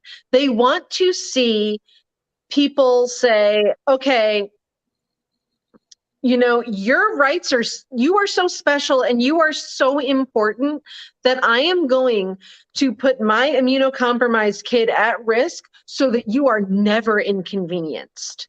And so that, you feel good about yourself, because that is the most important thing. And women are going to die in pregnancy because we don't ever want you to think that your mother did not love you so much that she would sacrifice her life for you. And that is where so much of this comes from. It's wanting people to do a sacrifice for them because of how special they are. I mean, and that's the right wing. There is no good. Again, I'd written about this when Pelosi said we need a strong Republican Party. And I said, no, we don't. And the trolls came out again and said, oh, well, she knows better than you how to win elections. And I'm sure flattering Republicans will help us flip those seats. Abigail Spanberger won't lose her seat. It's going to be fine. Flattering Republicans is the way. But what you fundamentally have to state is, well, you just said, this is a party. If you're doing vote blue, no matter who, you need to actually go all the way and say, this is not a party that should ever hold power at any point. Like, this is a fundamental. Marjorie Taylor Greene is on message. She's the one saying that the Democrats are all pedophiles. It's the same message as DeSantis and everyone. The left, they're all pedophiles, they're all terrible. We're all pedophiles and they're all child rapists. Who want to get children pregnant and then force them to have their babies because they need that much control over people in order to feel good about themselves. It would just be enough to say that this should be enough to prove that we don't need Republicans balancing us and keeping us from spending too much money or whatever Democratic institutionalists say. Because what comes back to is, if you're obsessing about 2016, because it wasn't matter about Trump, Democrats were swooning over Kasich. That's one of the worst. I'm still pissed off at him speaking at Biden's. Yeah, he had one of the worst records on abortion when he speak to. And yeah, he was speaking. But he's present and polite. That worked, Jamie, because the Biden carried Ohio decisively, ending election night early and the long national nightmare, thanks to John Kasich. But that. Any Republican who won, we would have wound up losing Roe because we would have gotten those three. Any Republican in 20, and I feel like we need to talk about that. Any Republican in 2016, and if that's the point, and I keep making this, stop talking about needing a good Republican Party if then you're yelling at young people who protest vote or didn't come out enough because, well, so you're saying 2000. 2004, 2016 were catastrophic because Republicans won. 1994 was catastrophic, and 2010 was well. Maybe Republicans should never win if it's fucking catastrophic when they win. And if you're arguing for one party rule, then be like March of the Green. We're arguing that it's catastrophic if we win. Like there's not.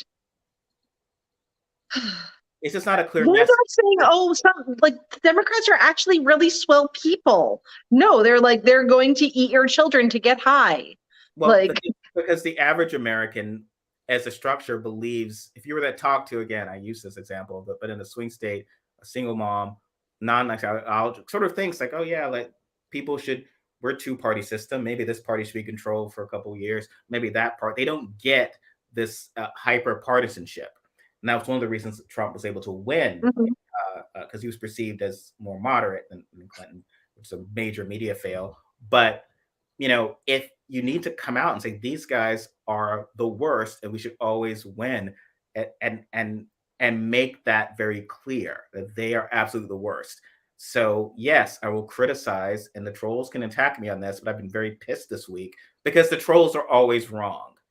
And I'm speaking directly to the trolls. You are always wrong. You think you're so fucking smart. Who are you talking to, Stephen? I don't have any idea. You think you're so smart. I've seen these folks on Twitter or whatever. You think you're so fucking smart and you know all the rules. You say the adults in the room. How often do you need to be wrong? It's like a sitcom. It's like at least Al Bundy realized he was wrong eventually. Like maybe I'm making bad life choices, but you're always wrong. Merrick Garland is not putting a bow on the perfect case. He's going to go and Jack McCoy. He's going to do this just like Robert Mueller did. Yeah, and so don't pretend. This whole idea of flattering Republicans will somehow win. This is the right way. The institutionalists know what they're doing. You're always wrong. And it's showing. You're consistently wrong. And so this whole idea that we can continue being wrong, this will somehow work.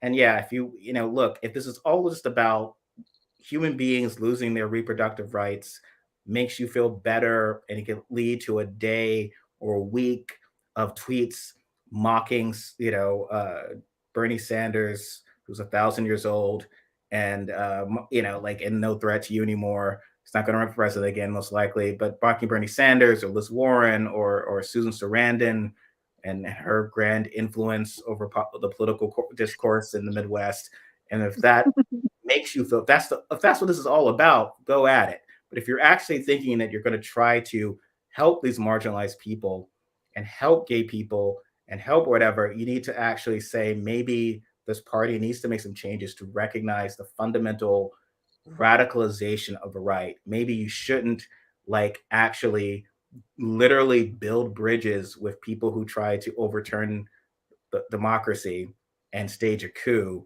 even after more and more evidence of willing engagement across the party for staging that coup. You don't want to make your big pitch.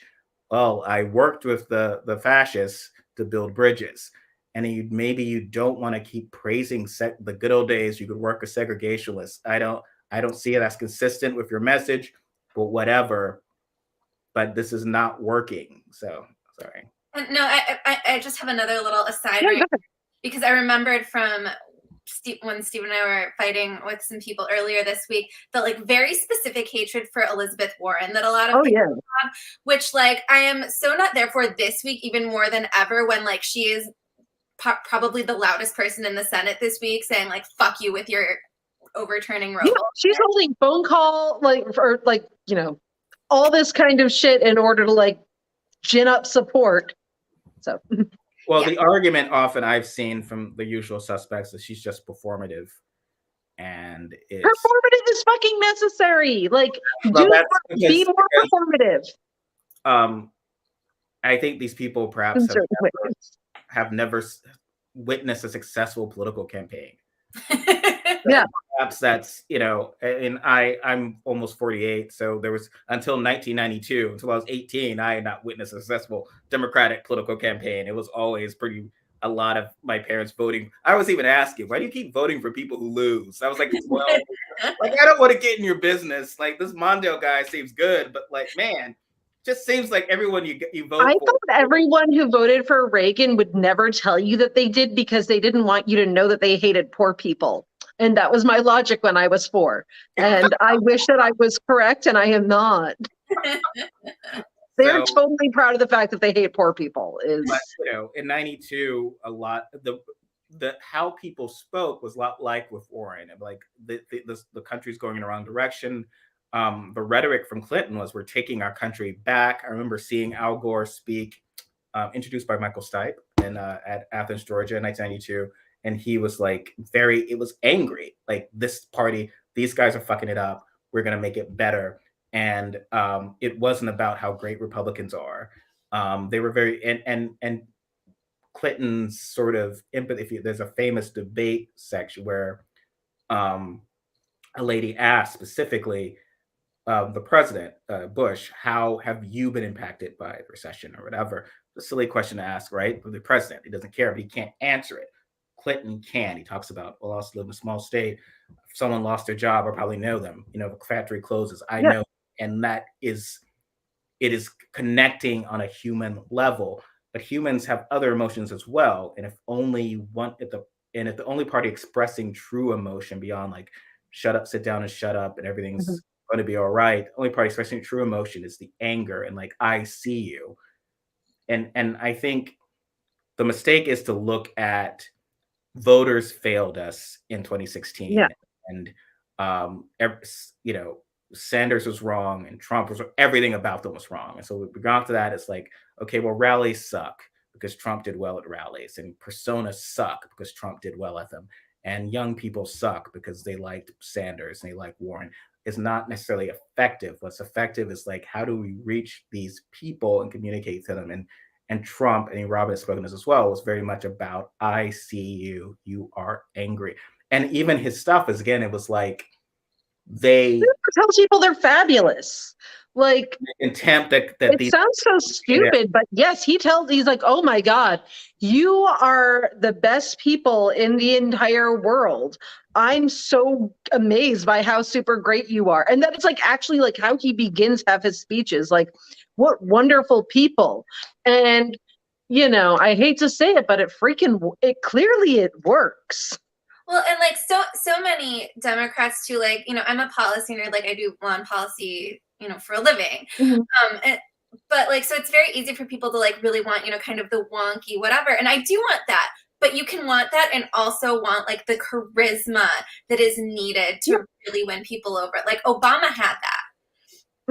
And Bill, you know, fuck Bill Clinton, but like he had that. But Clinton and Obama were in certain cases, it's like but it was lightning in a bottle.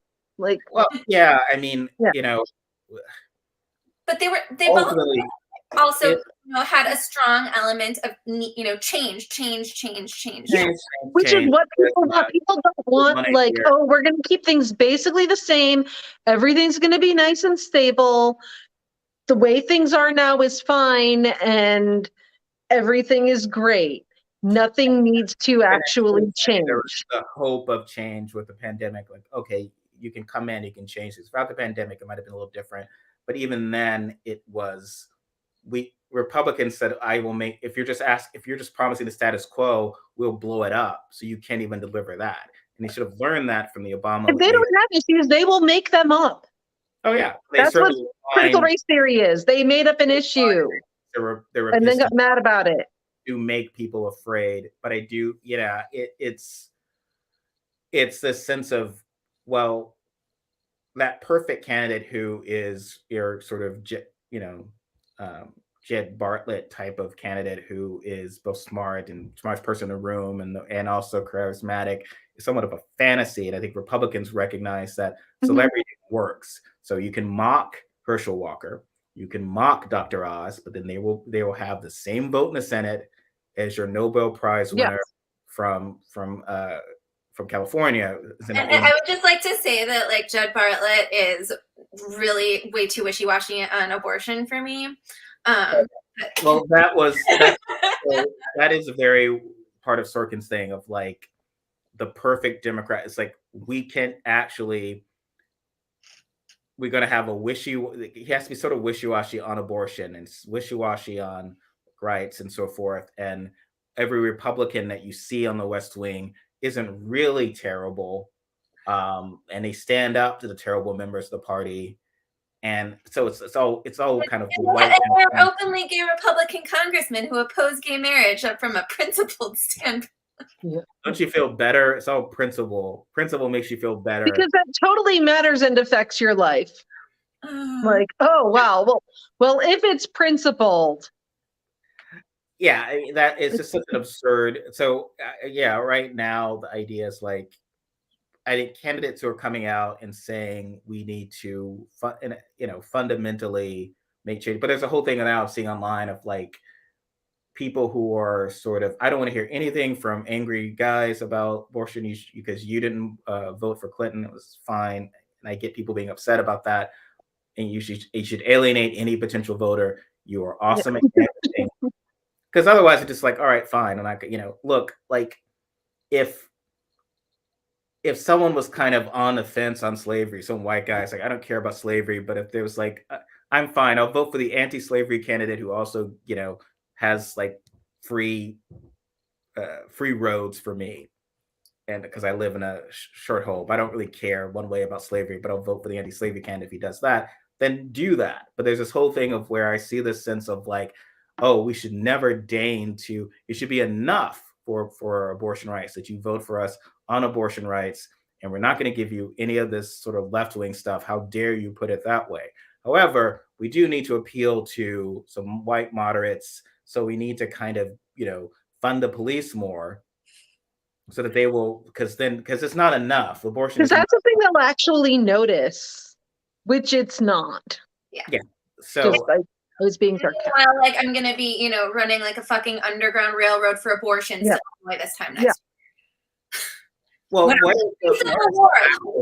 what are some actual, because it does seem like the only Republicans are going to go for a nationwide ban because after the next they literally said that it would be cool if we could believe them. I know some folks have written things about how they don't want to win. I feel like that's the refuge of the person who is the refuge of the true desperate, to quote John Cleese.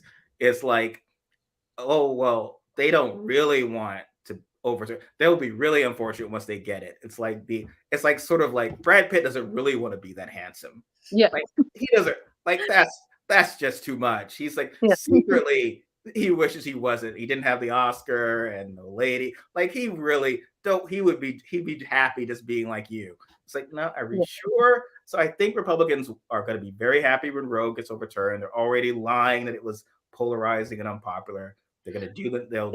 But here's the thing: if you say something enough, people believe it, which is why, like, Democrats think that if they admit that, like, if they say, like, well, let's be really careful on abortion because people don't like it. Let's like not act. Let people know that we understand that our policies are not that popular and that they probably hate them, but like we're not going to be super, we're not going to push them too hard, so we're not scary. That is not a convincing sale at all. It's if they were working for me, I would pull them off the floor and like I'd be like, you can't do this. Didn't you sell a lot in retail, but just yelling at people and telling them they were stupid and didn't understand? Yes, all the time. I'd be like, oh my God, you ugly bitch.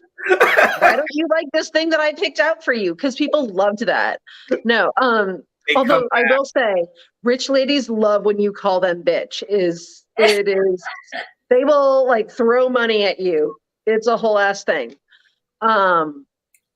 But no, you have to go and anything that you sell, you have to act like it's the most wonderful freaking thing in the world. You don't say, it is really pricey. No, you say, think about cost per wear. You wear this belt every day for 2 years. It'll cost you $1 a day. And sure, $700 is a lot to pay for a belt, but it's the best belt in the entire fucking world. And everyone will want to bang you if you are wearing it. Are we gonna, so Jamie, are we gonna flip that? So the plan is that we're gonna flip, we're gonna make cinema and mansion irrelevant. We're gonna flip Wisconsin and Ohio and Pennsylvania. How feasible, you're in Wisconsin, how feasible is that?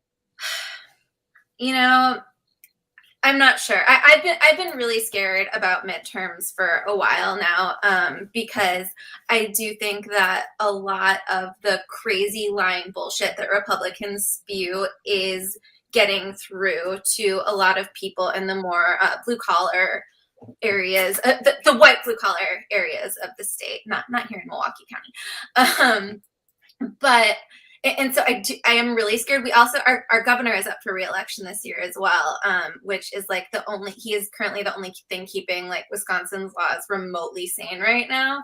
And I'm terrified. I am terrified, because while I do live in my little, majority minority bubble of Milwaukee, the rest of the state is pretty scary. And people, like we've talked about, Republicans are really good at creating demons. And so created all of these demons with, your children are being taught that white people are the devil and they have to be gay, and blah, blah, blah, blah, blah.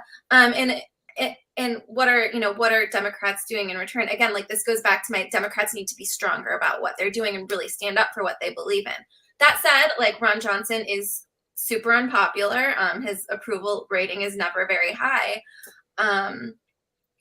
But we are still the state that elected, to the United States Senate Ron Johnson and Tammy Baldwin at the same time.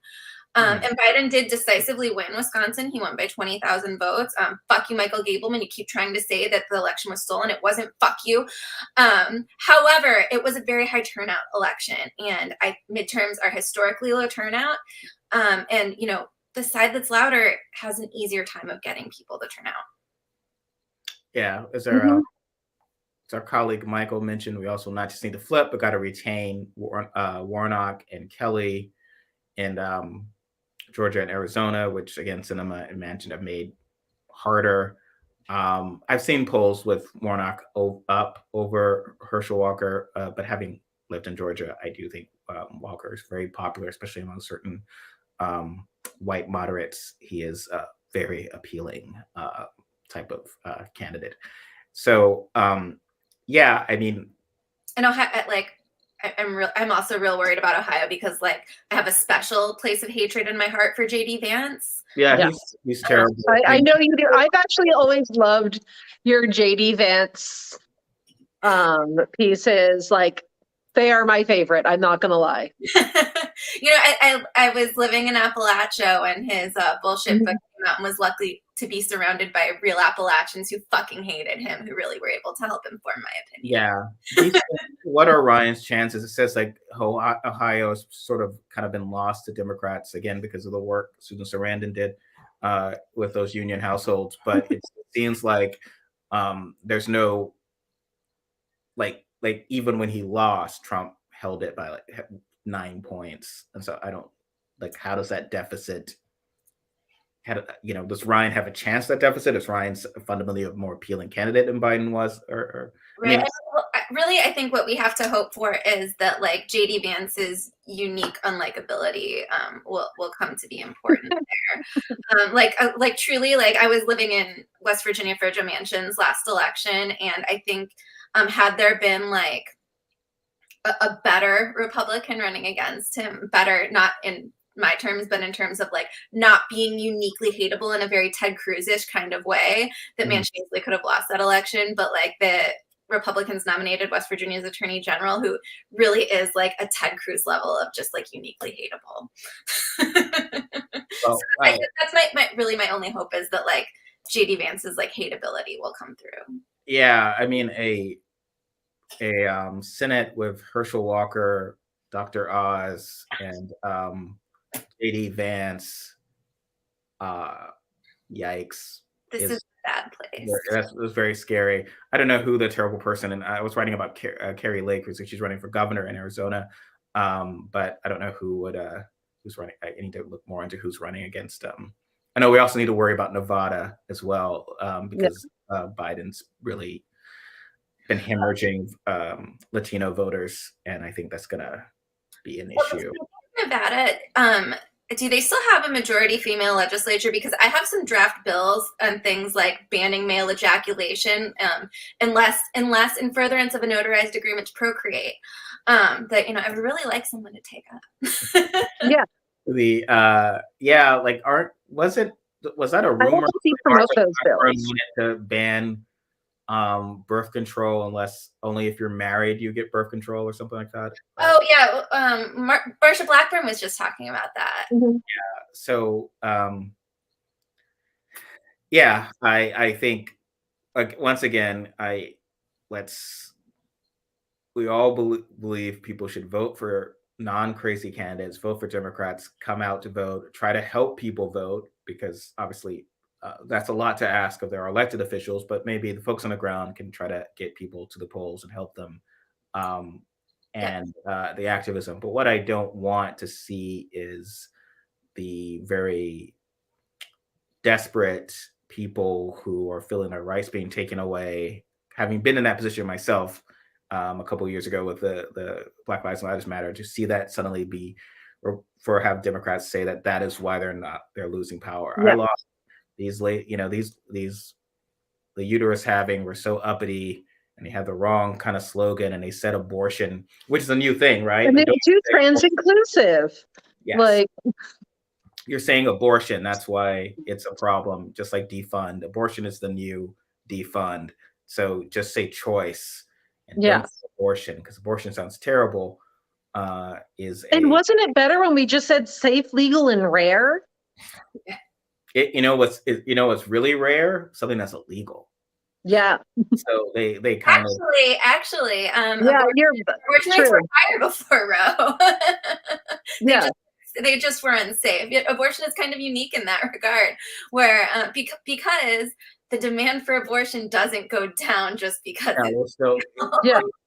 That's the theory, though, right? Especially when you also have restrictions on birth control.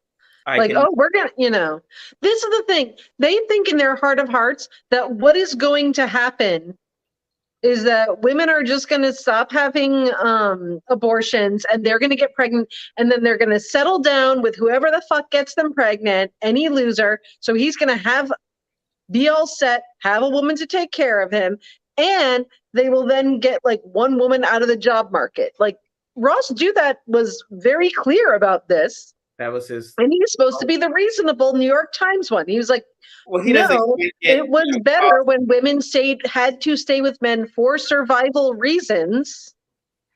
Well, and we also need to worry about the domestic supply of infants. Yeah.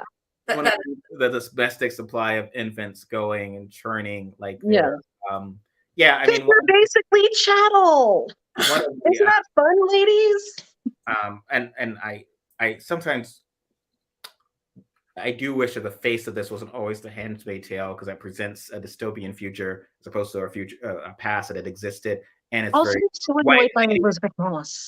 And it's white lady centered. So it's the idea that this is going to happen, and the well-off women in the job markets are going to be taken from their jobs and forced to live this way. It's very kind of, to me, focused in that area, which is terrible as well. I get that, but the first wave of it are poor women who are going to be stuck in poverty for generations, women of color. And that's also who's going to be prosecuted for miscarriages. And if you don't think that's going to happen, you're not fucking paying attention. Yeah. Oh, yeah. There have already been 1,200, like since 2006, I want to say, there have been 1,200 women prosecuted for miscarriages, for things that happened during their pregnancy. Yeah, and juries love putting, because there's this whole thing, like, nothing bad ever happens to a baby unless someone does something to it. It's why, anything can be shaken baby syndrome, which is not a real thing, by the way. But yeah, anything can be that. And people will go to jail forever, whether or not there is sufficient, real evidence for that being the case. So they will love throwing bitches behind bars. Oh Yeah.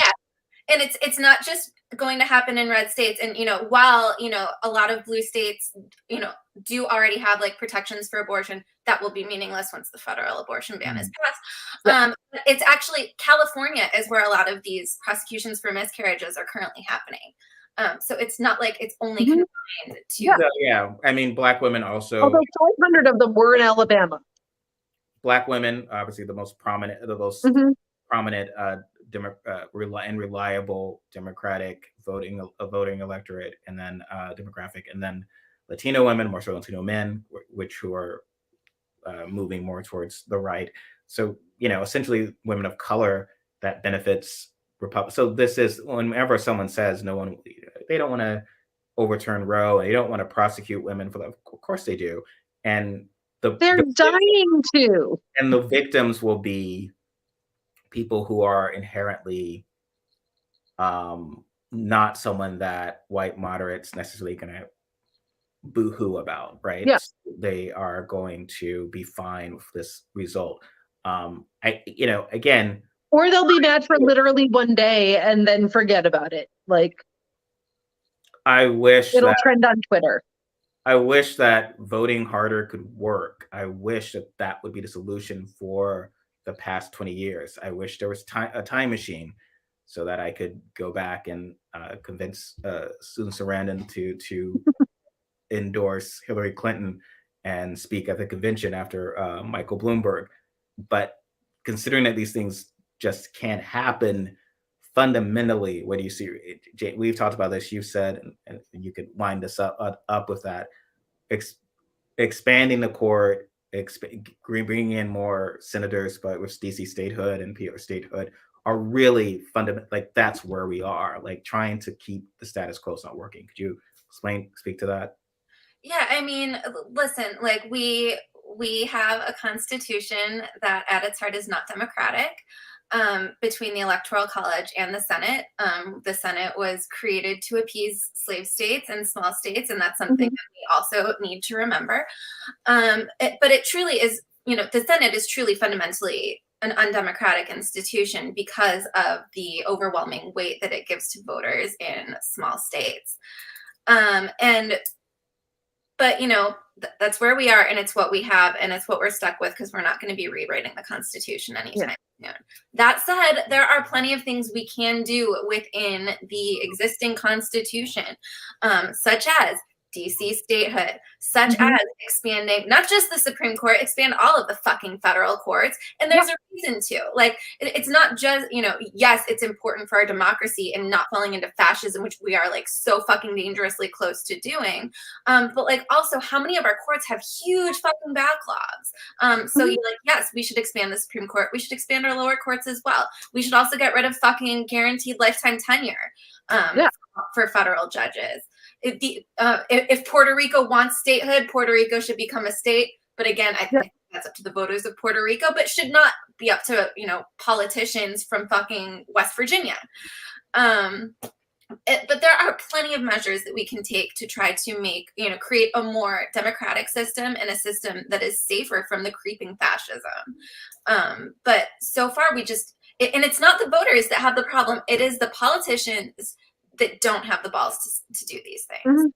Well, yeah, both of those could have happened in the past time. Again, it comes back to Manchin and Sinema. I mean, they have the dog and pony show of, Republicans came out and said a bunch of BS about why you shouldn't do these things. Of course, they don't want to expand the courts. They don't want to, they're winning. So why would they? They don't want these things. The argument is one, the Democrats who have power refusing to use it for that purpose. And so you have Sinema hobbling, still linking to the filibuster, and like, and she'll be wrong, right? Like, they're gonna overturn it, they're gonna nuke it. It's like, oh no, but if you nuke that, then they will nuke it later. It's like, well, yeah. But Mitch McConnell will nuke the fucking filibuster within 5 minutes if he gets a Republican Senate and Republican president. Like, absolutely no question. Never in the history of the world have they said, well, the Democrats didn't do it to us when they were in power, so we should return the favor. That has never happened, and it literally never will.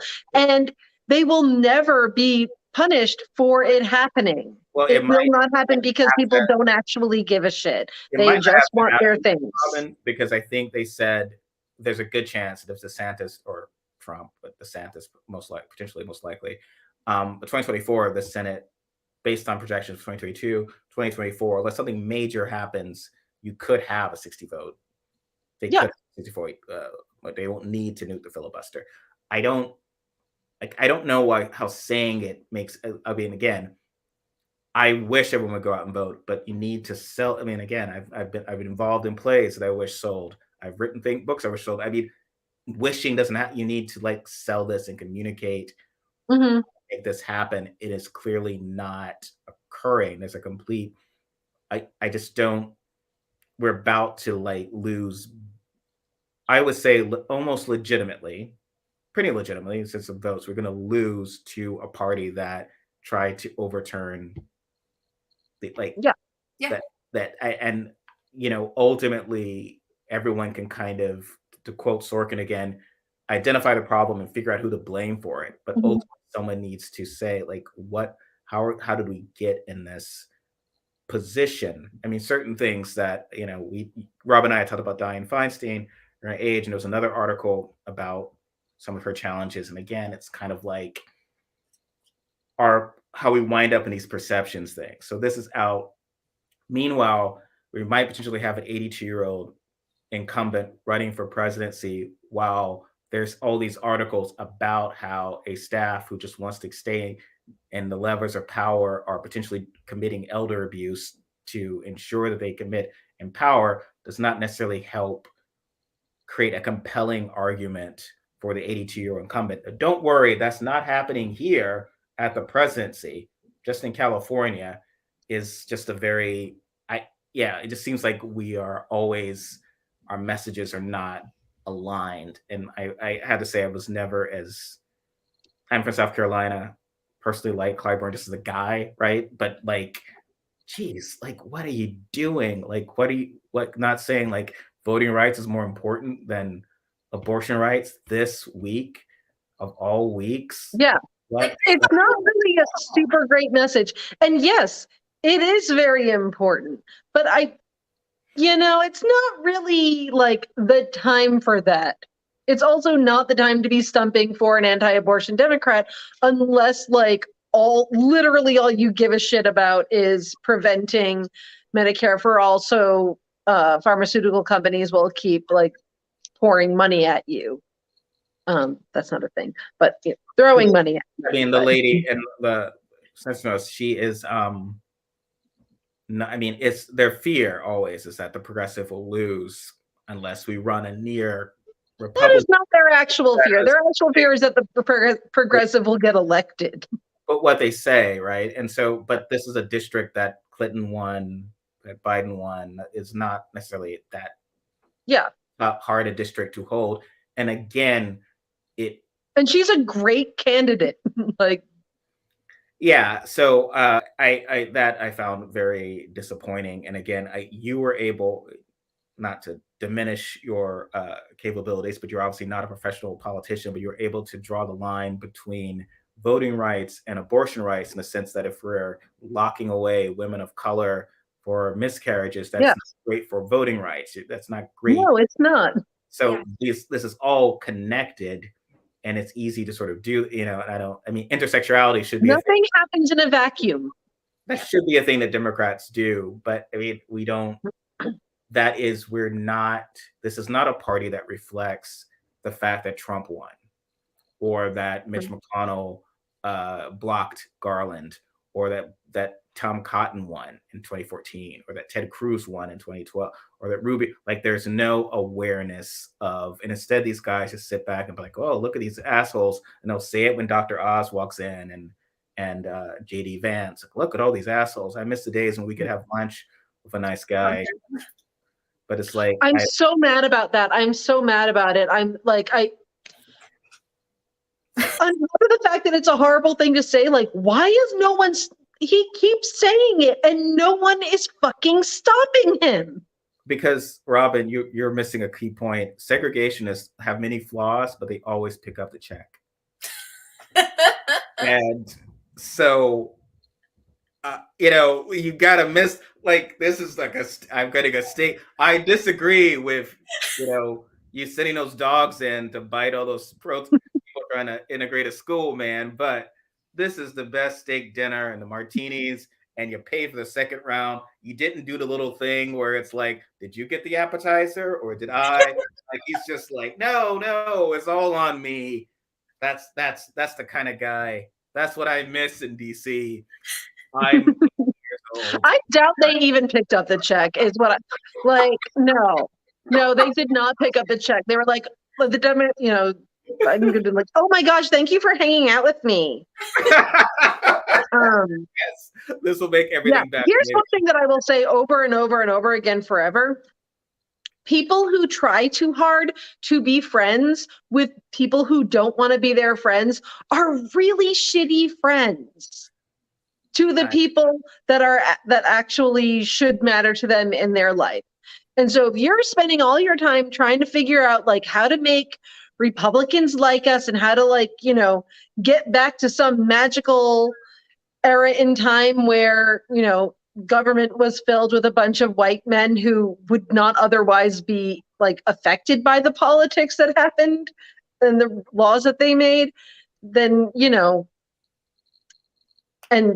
don't currently live in a world that's going to happen. You're going to ignore the people who actually do need help. And you're going to ignore, everyone else in hopes of getting like one Republican to say, oh, maybe he's an all right guy after all. Like, congratulations, but you just pissed off like a lot of people. Yep. And meanwhile, no, like they think we're fucking pedophile, baby killing, anti-white, whatever the fuck. No matter how nice they are, there's no amount of nice that they can be. Yep.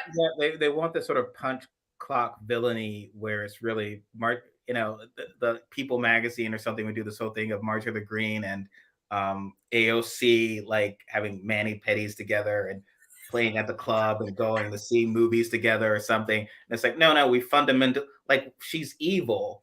And like, why? Like it's a world where that is somehow a positive, like the idea of like, oh, despite all of that, they get along, which only works as long as AOC is losing. So as long as Tip O'Neill, and it really, quite frankly, only works with rich white men. Yeah. Because they have nothing to lose if things, other than tax money. Like, that is all they have to lose. Yep. So, no, they're not personally offended by someone being a segregationist or by someone saying, I'm not sure you should be able to control your own reproductive rights. Yeah, maybe a man should do that for you. They're just offended. You guys kept me from raising my own taxes. Oh, shucks. I'm so mad at you. Oh, well. It's so good to hear. Man, I guess I'll buy a yacht, but I won't feel good about it. Yeah. All right. So we've, as always, when Jamie's here, it's been wonderful, and we went on long. Yes. And I hope that people stuck with us. But thank you again. I hope we'll have some more from you this week about what's happening, Jamie. Yeah, always good to rant with you guys. All right. Thank you, everyone. We'll see you soon. Bye-bye. Bye.